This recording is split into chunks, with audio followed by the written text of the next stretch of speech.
Welcome back to the Sydcast. This is Sid Finkelstein. My guest today is Gillian Apps. Gillian is a two-time gold medal winner for the Canadian women's ice hockey team.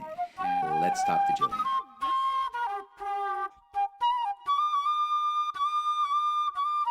Welcome, Gillian Apps.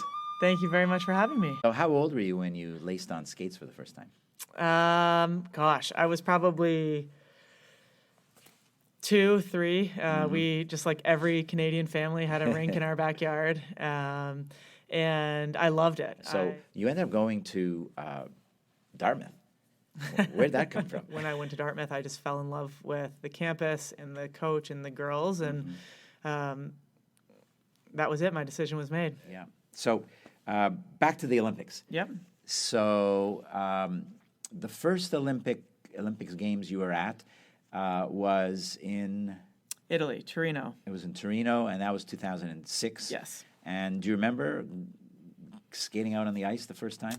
I do. And I remember even before that walking into our dressing room and seeing my equipment in my stall that just set up the way it is every day, but the difference was I had the Olympic rings on my helmet, and I remember thinking, "Wow, this is pretty cool."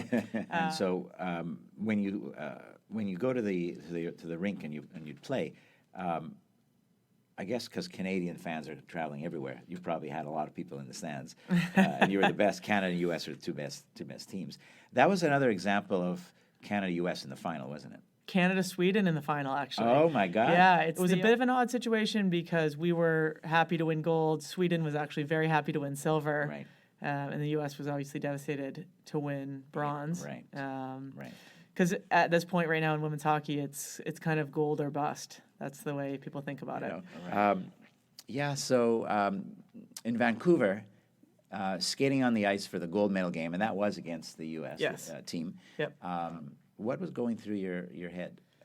I think in Vancouver I was a little bit older, a little bit wiser. And in the final game, there was nothing. I mean, I definitely recognized how amazing the fans were, but I think it was business as usual. There was nothing different in that game than there was in the game before, in terms of preparation, mindset, or the job that I had to do. We're back with our last segment with Gillian Apps. Gillian, you are now at the Tuck School of Business at Dartmouth. You're taking an MBA degree. What ever possessed you to do such a thing?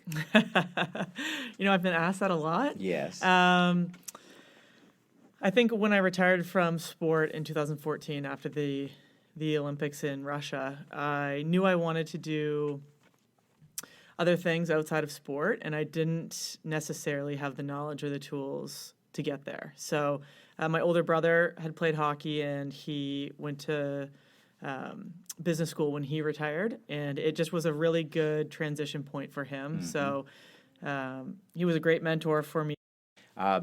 I want to ask you about something else about your life that's interesting, which is that you got married not that long ago. Yep. And you got married to another ice hockey player. Yep. And it turns out that she played for the arch enemy, the U.S. ice hockey team. And you played against her in the Olympics even, didn't you? I did, twice. I get asked a lot about how does that work. You play on the Canadian team, and she plays on the American team. But I think we have always been very good about keeping our professional and private life completely separate. Yep.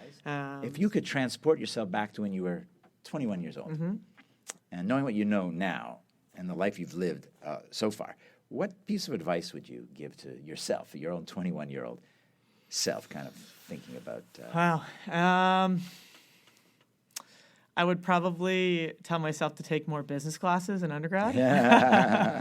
I would have really appreciated those this year. And then I probably would say be patient. I think I could have used a little bit more patience and trusted the fact that everything was going to work out. This has been a tremendous treat for me, Gillian. Thank you so much for coming on the Sydcast. Yeah, thanks so much for having me.